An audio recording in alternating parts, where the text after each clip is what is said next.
இன்றைக்கி நம்ம பார்க்க போகிற டாபிக் வந்து வோல்டேஜ் டிவைடர் பயாசிங். இது வந்து டிசைன், நாட் அனாலிசிஸ், டிசைன். எப்படி டிசைன் பண்ணால் circuit Q point exactly at the middle of the load லைனில் இருக்கும், அது எப்படி மெயின்டைன் பண்ணுறது, எப்படி டிசைன் பண்ணுறது, டேட்டா ஷீட் பார்த்துட்டு எப்படி பண்ணலாம். டேட்டா ஷீட்னால் இந்த டிரான்சிஸ்டரோட நம்பர் எடுத்துகிட்டு நீங்கள் சர்ச் போட்டு அதனுடைய டேட்டா ஷீட் எடுக்கணும். அந்த டேட்டா ஷீட்டில் பீட்டாவுடைய ரேஞ்ச் கொடுத்துருப்பாங்க. எக்ஸாக்டாக வேணும்னா நீங்கள் லேபில் செஞ்சு பார்த்து பீட்டா வேல்யூ கண்டுபிடிக்கணும். இதெல்லாம் இருக்குது. ஸோ ரெண்டு வேல்யூஸ் நம்ம கொடுக்கப்பட்ட வேல்யூஸை வச்சு எப்படி டிசைன் பண்ணுறது அதை பற்றி தான் நம்ம பார்க்க போகிறோம். ஸோ இது வந்து ஒரு ஜென்ரலாக ஒரு amplifier using voltage divider biasing. Voltage divider பயாசிங்னா RC, RE, R1, R2 bypass capacitor. Bypass கெப்பாசிட்டர்னு பார்த்தீங்கன்னா ஏசி அனாலிசிஸில் பார்த்தீங்கன்னா this will act as a short. அப்போ ஏசி கெயின் இம்ப்ரூவ் ஆகும். டிசி அனாலிசிஸ் பண்ண சொல்ல இந்த கெப்பாசிட்டர் வந்து ஓப்பன். இது வந்து கப்ளிங் கெப்பாசிட்டர், இதுவும் அது வந்து சிக்னல் ஏசியை வெளியே கொண்டு போகல, டிசியை பிளாக் பண்ணும். ஸோ நம்ம வந்து இப்போ டிசி அனாலிசிஸ் அண்ட் டிசைன் தான் பண்ண போகிறோம். அதனால் this will act as open circuit. இதுவும் ஓப்பன் சர்க்கியூட், இதுவும் open circuit for DC analysis. So இங்கே என்ன ஆகுதுன்னா இந்த பாயிண்ட் கிரவுண்ட்னா 0 volts. இப்போ நம்ம எப்படி வேல்யூஸ் ஃபிக்ஸ் பண்ணுறது, அப்புறம் இந்த டிரான்சிஸ்டர் எதுக்காக பயன்படுத்துகிறோம். இப்போ ஜென்ரலாக ஒரு ஆம்ப்ளிஃபையர், ஒரு ஆசிலேட்டர். அப்போ ஜென்ரலாக கியூ பாயிண்ட் வந்து middle of the load line இருக்கணும். லோட் லைன்ன்றது என்ன, ஒரு கிராஃப் விசிஇ வர்சஸ் ஐசி, இந்த கிராஃப். ஸோ லோட் லைன் ரெண்டு எக்ஸ்ட்ரீம் பாயிண்ட்ஸ் கிடைக்கும். ஒன்று வந்து சேச்சுரேஷன், ஐசி சேச்சுரேஷன் ஒன்று கிடைக்கும். இன்னொன்று வந்து விசிஇ ஈக்குவல் டு விசிசி, அதாவது supply voltage. VCE equal to அது வந்து கட் ஆஃப்னு சொல்கிறோம். ஸோ கியூ பாயிண்ட் வந்து மிடில் ஆஃப் த லோட் லைனில் இருக்கணும். அப்படி பார்த்துக்கணுன்னா ஆம்ப்ளிஃபிகேஷனில் அந்த என்டையர் ஸ்ட்ரெச்சுக்கு நல்லா இருக்கும்.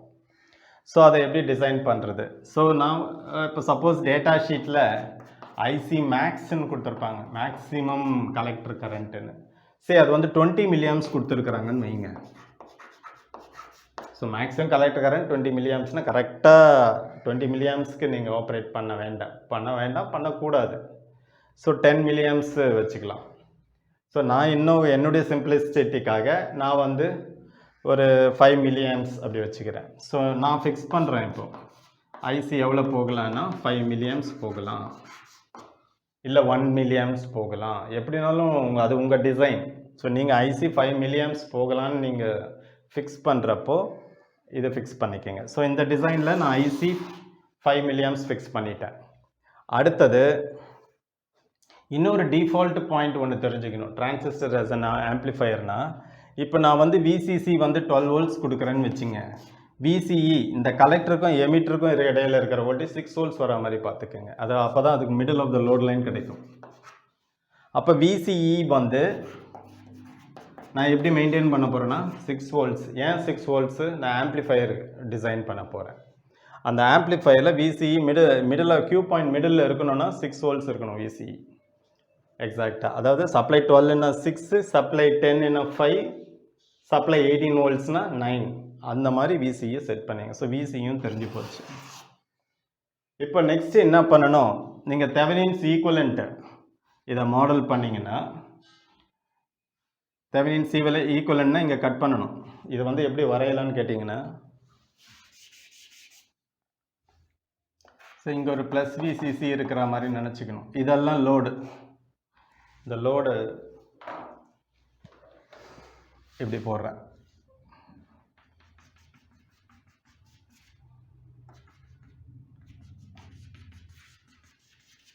அப்போ இது என்ன ஆகுது, இந்த சர்க்கியூட்டில்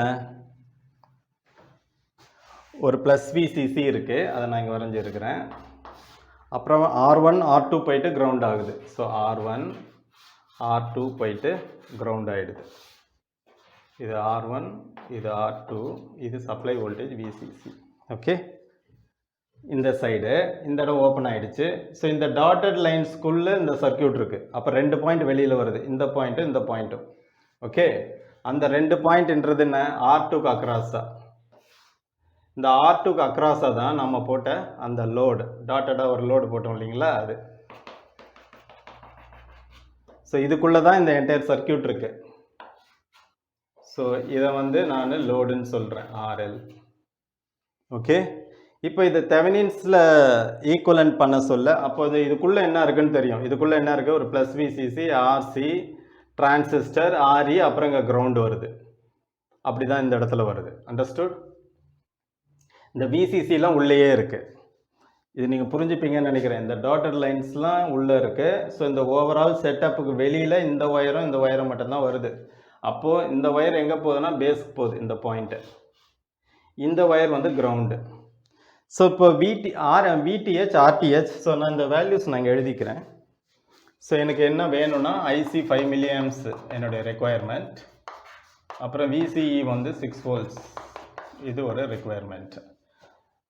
ஓகே, நான் ஸோ இதை நான் அழிச்சிடுறேன்.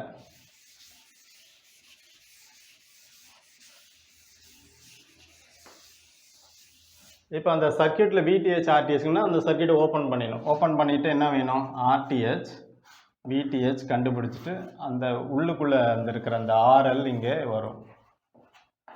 ஓகே, ஸோ இது வந்து விடிஹெச், இது ஆர்டிஹெச், இது ரெண்டும் கண்டுபிடிக்கணும்.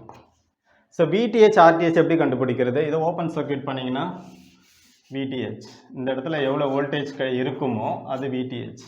அப்போ விடிஹெச் எவ்வளவு? ஸோ விடிஹெச்னா ஃபஸ்ட்டு கரண்ட்டு கண்டுபிடிங்க, I. So I is equal to V by R, VCC by R1 + R2. இந்த கரண்ட் இதில் போகும். ஸோ எனக்கு விடிஹெச் வேணும். விடிஹெச் வேணும்னா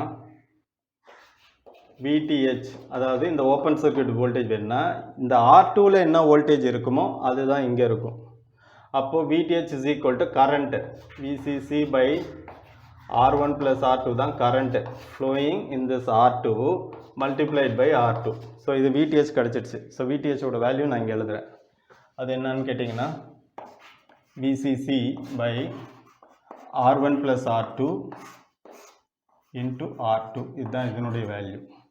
அடுத்தது ஆர்டிஹெச் கண்டுபிடிக்கணும். ஆர்டிஹெச் எப்படி கண்டுபிடிக்கிறது? இதனுடைய இன்டர்னல் ரெசிஸ்டன்ஸு 0, அதனால் இது ஷார்ட் பண்ணிவிடுங்க. இந்த 2 பாயிண்ட்ல இருந்து நீங்கள் பார்க்குற ரெசிஸ்டன்ஸ் தான் ஆர்டிஹெச். அப்படி பார்த்தீங்கன்னா R1 is in parallel with R2. அப்போ இந்த ஆர்டிஹெச்சோட வேல்யூ என்னன்னு கேட்டிங்கன்னா R1 பேரலல் R2. ஸோ இது இதனுடைய value R1 parallel with R2, which is equal to R1 R2 by R1 plus R2. இப்போ இந்த சர்க்கியூட் வரைஞ்சிட்டோமா, இதுக்குள்ளே என்ன இருக்குன்னு நமக்கு தெரியும். அதனால் இப்போ டோட்டல் ஈக்குவலன்ட் சர்க்கியூட் நான் வரைய போகிறேன்.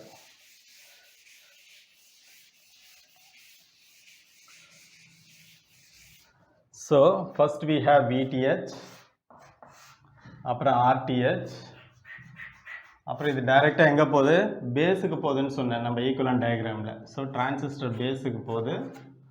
இங்கே கலெக்டர் இருக்குது RC, இங்கே RE இருக்குது. இதனுடைய வேல்யூ RTH, இதனுடைய வேல்யூ VTH, இங்கே ப்ளஸ் VCC. ஓகே, இதுதான் இப்போ சர்க்கியூட்டை நம்ம ரீமாடல் பண்ணிட்டோம். So RTH value is given by R1 R2 by R1 plus R2. VTH value VCC divided by R1 plus R2 into R2. இந்த values நம்மளுக்கு தெரியும். ஆனால் இன்னும் R2 R1 இந்த R1 R2 எவ்வளோ வேல்யூ போடணும் நமக்கு தெரியாது. நம்மக்கிட்ட இருக்கிற ரெண்டு டிசைன் ஈக்குவேஷன், டிசைன் கண்டிஷன்ஸ் வந்து collector current 5 milliamps, VCE 6 volts. அதாவது நான் 12 voltsன்னு இதை நான் நினச்சிக்கிறேன். ஓகே, அப்போது இல்லை விசிசி, நீங்கள் விசிசி வந்து விசிசின்னு நினச்சிக்கலாம். நம்ம இந்த கேஸ் வச்சுக்கிறோம். இப்போ இது வந்து ஐசி, அதாவது இந்த இடத்துல எவ்வளோ வேணும்னு சொன்னேன், 6 volts வேணும்னு சொல்லிட்டேன். VCE should be equal to 6 volts. மிச்சம் எவ்வளோ வோல்டேஜ் இருக்குது, 6 volt இருக்குது. ஏன்னா இந்த ட்ராப்பு இந்த ட்ராப்பு இந்த ட்ராப் 3 ட்ராப்பும் சேர்த்தா 12 volts வரணும். உங்கள் இஷ்டம், நீங்கள் எப்படி வேணாலும் ஃபில்அப் பண்ணலாம்.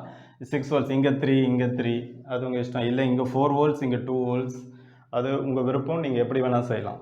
ஸோ நான் வந்து இங்கே 4 volts வேணும்ன்ட்டு முடிவு பண்ணிக்கிறேன். இதை வந்து 2 voltsக்கு வச்சுக்கிறேன். ஸோ நான் இப்போ என்ன ஃபிக்ஸ் பண்ணுறேன்னா RC வேல்யூ RE வேல்யூலாம் எனக்கு தெரியாது, பட் இப்படி நான் ஃபிக்ஸ் பண்ணிக்கிறேன். இங்கே எனக்கு 4, அங்கே 2, அப்போ மொத்தமாக கூட்டி பாருங்கள் 12 volt வந்துடும். இல்லை இங்கே 3 இங்கே 3, இல்லை இங்கே 1 volt இங்கே 5, அது உங்கள் விருப்பம். ஸோ டோட்டல் 3 ட்ராப்பையும் சேர்த்திங்கன்னா ப்ளஸ் 12 volts வரணும், அதுதான் கண்டிஷன். ஆனால் கரண்ட்டை நான் ஃபிக்ஸ் பண்ணிட்டேன், விச் இஸ் 5 milliamps. இது வழியாக போகக்கூடிய கரண்ட்டு 5 milliamps. உங்களுக்குலாம் தெரியும் collector current is approximately equal to emitter current. Almost collector கரண்ட்டும் எமிட்டர் கரண்ட்டும் சேம். ஸோ இங்கே போகிறதும் 5 milliamps. ஓகே, அப்போது இது வழியாக 5 milliamps போகணுன்னும் போது ஆர்சியோட வேல்யூ என்ன இருக்கணும்? ஆர்சி இஸ் ஈக்குவல் டு இதனுடைய வோல்டேஜ் 2/5 milli. அப்போ அந்த மில்லி மேலே போனால் 2 into 1000/5. So 5 2s are 10. 200 into 2 400 ohms. So ஆர்சியோட வேல்யூ 400 ohms. இதை போடணும். டிஃபால்ட்டாக பவர் ரேட்டிங்கும் நீங்கள் கால்குலேட் பண்ணிடணும். பவர் ரேட்டிங்னா V into I இல்லைனா I²R ஏதோ ஒன்று போட்டு பவர் ரேட்டிங். கடையில் வாங்குறப்ப அதை விட ஹையர் வாட்டேஜ் பவர் ரேட்டிங் உள்ள அதே வேல்யூ ஆனால் ஹையர் வாட்டேஜ் ரேட்டிங் வாங்கணும். Okay, at least I think ½ watt 1 watt நீங்கள் கால்குலேட் பண்ணி பாருங்கள். அதை விட ஹையர் வாட்டேஜாக வாங்குங்க. அடுத்தது இந்த ரெசிஸ்டன்ஸ் RE வேணும். RE வேணும்னா RE எனக்கு தேவை voltage drop 4 divided by 5 milli. அப்போ இது என்ன ஆகுது? 4/5 into 1000. So 5 2s are 10. 200 into 4 அப்போ 800 ohms. இது இப்போ இந்த ரெண்டு வேல்யூ கிடச்சிடுச்சிங்களா? ஆர்சியும் கிடச்சிடுச்சு, ஆர்இயும் கிடச்சிடுச்சு. இப்போது ஆர்சி வந்து 400, இது 800. ஆஸ் இட் இஸ் இந்த கண்டிஷன் படி நமக்கு கரெக்டாக மேட்ச் ஆகுது. அடுத்தது வித் ரெஸ்பெக்ட் டு கிரவுண்ட் இது 0 volts. With respect to ground இது வந்து 4 volts.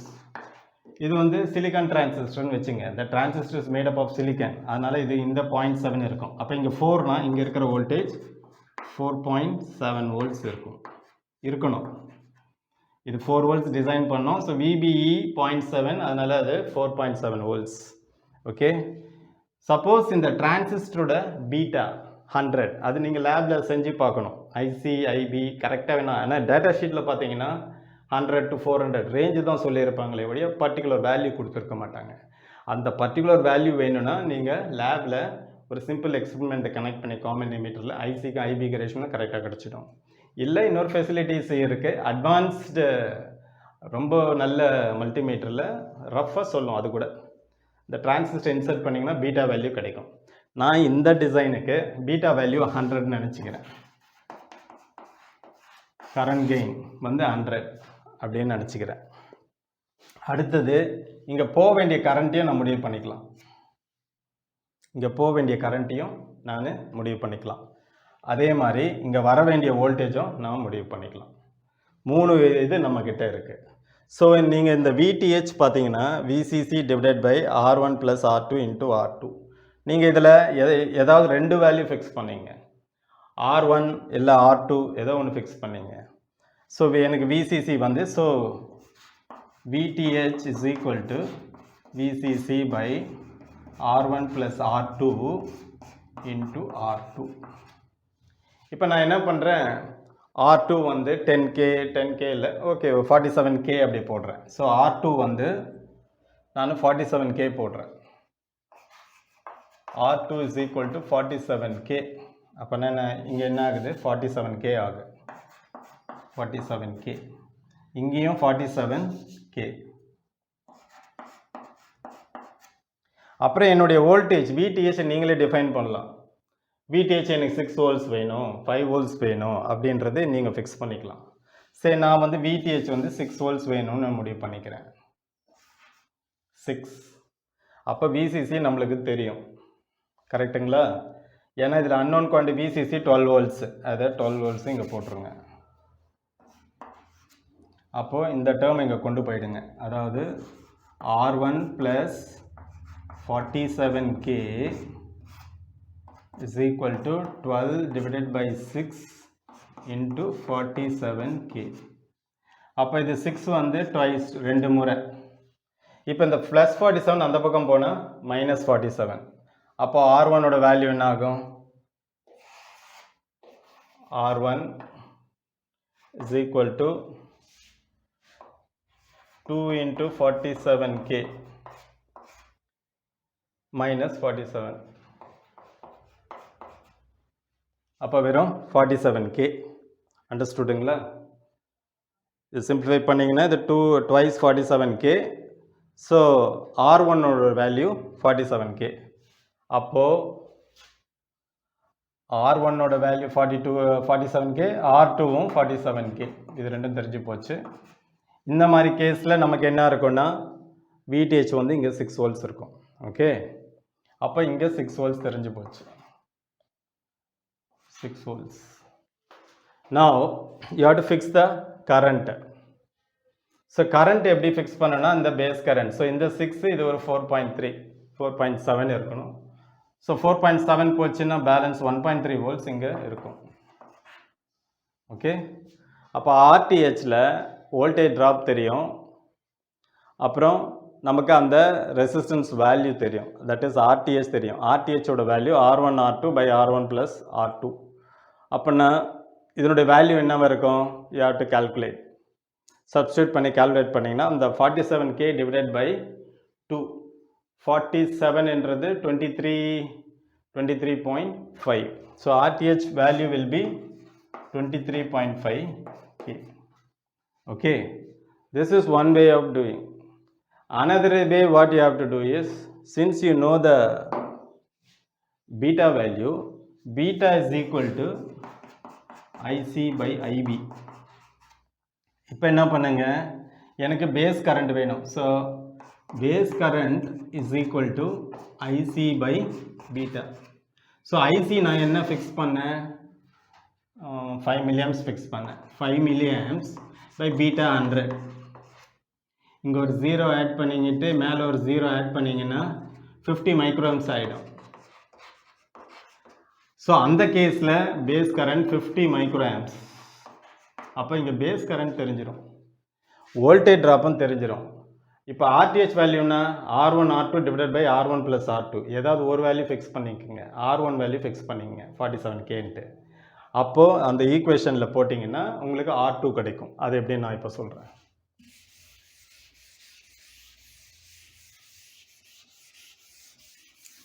ஸோ இப்போ நம்மளுக்கு பீட்டா தெரிஞ்சதுனால பீட்டா 100 நான் வச்சுட்டேன். அதனால் IB வந்து 50 மைக்ரோஆம்ப்ஸ் இங்கே போகுது. இதுக்கு வோல்டேஜ் ட்ராப் 1.3. அப்போ RTH எப்படி கண்டுபிடிக்கிறது? So RTH is equal B voltage வந்து 1.3 டிவைடட் பை 50 மைக்ரோ இப்படி இருக்குது. இப்போ RTH வேல்யூ எப்படி கண்டுபிடிக்கணும்? R1 R2 by R1 plus R2. இப்போ என்ன ஆகுதுன்னா இதில் ஏதாவது ஒரு வேல்யூ ஃபிக்ஸ் பண்ணிக்கோங்க நீங்கள்.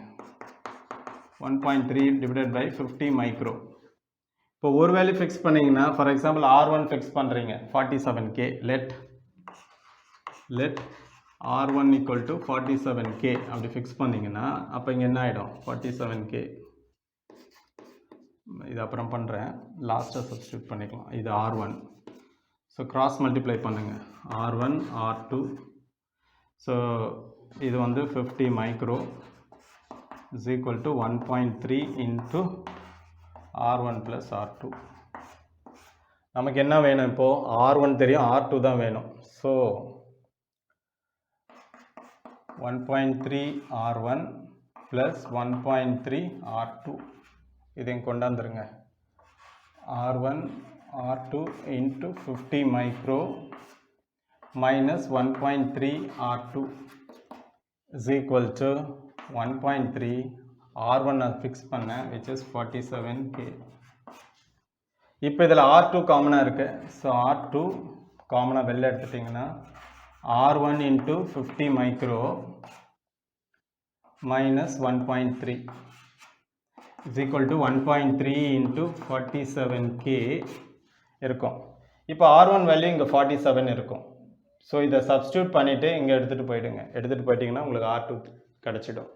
அதாவது என்ன சொல்ல வரேன்னா, பீட்டா தெரியும்னா வோல்டேஜ் ட்ராப்பும் தெரியும், RTH கண்டுபிடிக்கலாம். அந்த RTHல ஏதாவது ஒரு ரெசிஸ்டர் நீங்களே ஃபிக்ஸ் பண்ணிக்கோங்க. அப்போ இன்னொன்று அன்னொன்று ஆகிடும். இந்த வோல்டேஜும் நம்மளுக்கு தேவைக்கேற்ப டிசைன் பண்ணிக்கலாம். அது உங்கள் கையில் தான் இருக்குது.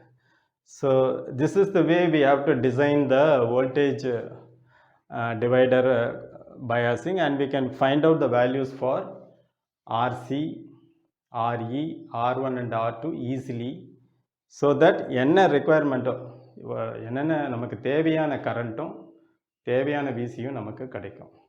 தேங்க்ஸ் ஃபார் வாட்சிங். தேங்க்யூ.